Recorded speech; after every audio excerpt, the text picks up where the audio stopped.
Hi everyone, this is January 6th, and I want to congratulate everyone for completing the first week's lessons of the year-long Bible study. We are already a week into it, if you can believe that.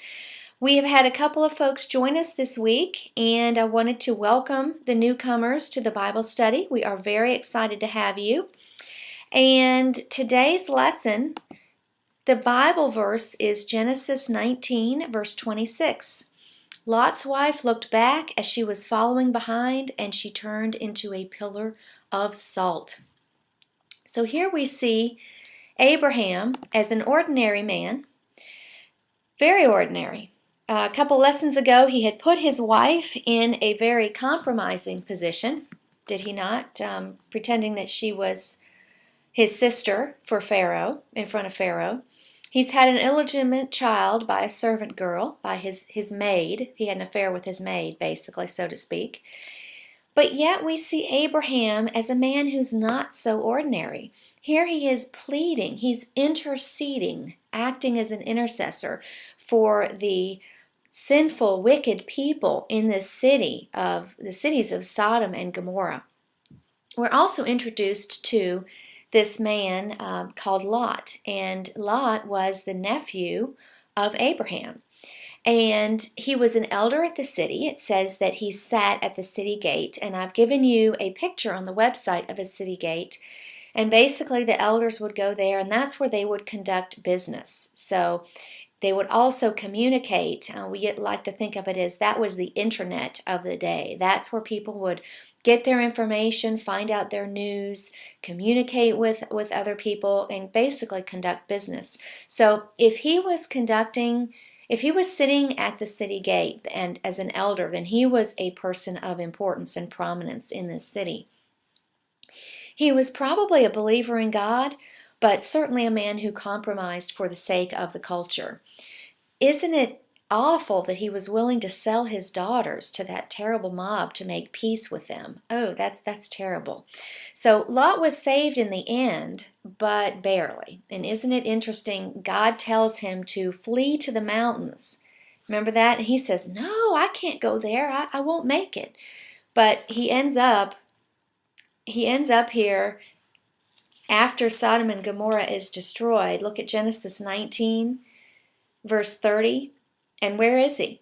It says, after Lot left Zoar because he was afraid of the people, he went to live in a cave where? In the mountains. And God tells us to go somewhere. He's going to make sure we get there. So I thought that was interesting. How did you like the mob in the street? Oh, what a scary sight. I mean, they're violent and angry. They're filled with lust, murder. They're basically a people desperately trying to continue in their own sin. Now, Lot's wife, can't you just see her at home where Lot is telling her, come on, we got to go, get your things, let's go. And there she is, just sad. She's looking around at all of her possessions. She just doesn't want to leave. She loves this place. She's not willing or able to give up something that she currently has for a promise that God will give her something greater. And so she ends up looking back and turning into this pillar of salt. Don't we also have a tendency to look back? We say to ourselves, oh, it was much better when. Or we say, oh, it will be much better when something happens. And when we do that, we fail to see the blessings that God is pouring out in our lives today, right before us. Her looking back was more than a longing. It was really a rejection of God. She wanted to cling to the culture, to cling to sin. It's interesting that Jesus in the New Testament refers to this passage in Genesis twice. And in Luke 17:32, he actually says, he's speaking to the unbelieving generation, and he says to them, remember Lot's wife?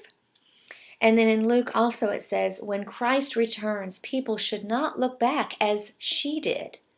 If an unbeliever craves the best of this world, he will lose both the world, which will pass away, and life in the next world, life everlasting. And that's in Luke 17, starting with verse 33. Jesus also said that if the miracles he did in Capernaum had been done in Sodom, the Sodomites would have repented. Wow. And in 1 John 2, we see it says, "Do not love the world or anything in the world, for the world and its desires will pass away."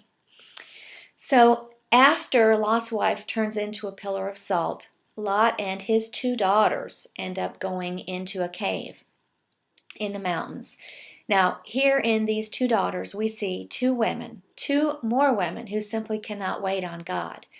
They become the mothers of the Moabites and the Amorites. And that's going to be important for us to know, because we're going to see these peoples in the next couple of books of the Bible and how they war against Israel. They actually become enemies of God who fight against the Hebrews. And all because of their sin, these 2 daughters at this one particular point in time. Isaac were also introduced to Abraham and Sarah's son, through whom the promise and the covenant will come. Now 25 years have passed between the promise to have a son and the fulfillment of the promise.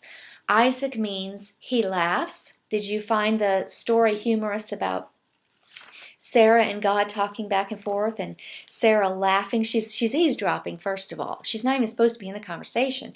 And she's eavesdropping, and she hears that, what is she, 100 years old, and she's going to be bearing a son? She thinks that's funny. That is kind of funny if you think about it.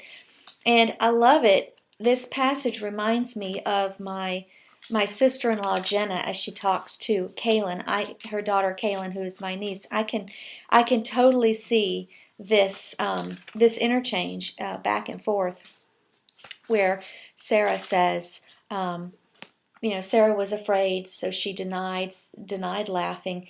"I didn't laugh," she tells God, "but the Lord said, no, you did laugh." I can hear Jenna saying that to Kaylin, "No, you did, whatever it was."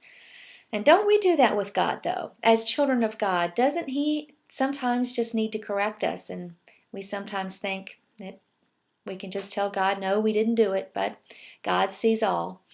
So despite Sarah's intervention with Hagar, as she sent Hagar in to Abraham, we see here through Isaac that God's promise is fulfilled. I guess she's 99 years old, and this miracle is that she's having this baby. And the promise, the realization is that God can do anything. God did it then, and He can still do anything in our lives.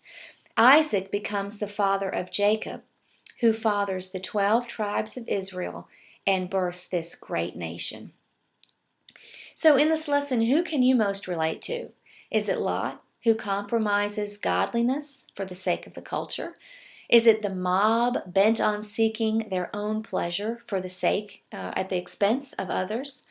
Maybe it's Lot's wife, who just loves materialism. She loves her things more than she loves others. Or maybe you can associate and relate more to Abraham. Abraham, who in this story intercedes for the life of others who don't deserve it. So if I were to ask you, what is your chief ambition in life? What is your main focus in how you're spending your time?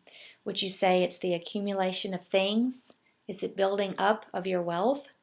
Is it to acquire recognition and prestige? Or maybe it's to love and serve the Lord with all your heart right where you are. Like Lot's wife, there will come a time where we must choose between the things of this world or the things of Christ. It may not always be socially acceptable to follow Him, and He might ask us to walk away from things in our life that are leading us away from God. Well, there's one thing that I know. Anytime God asks us to give up something for Him, He always gives us something greater in return. Lot's wife looked back as she was following behind, and she turned into a pillar of salt. Let's be a people today able to stay focused and not look back. See you tomorrow. Shalom.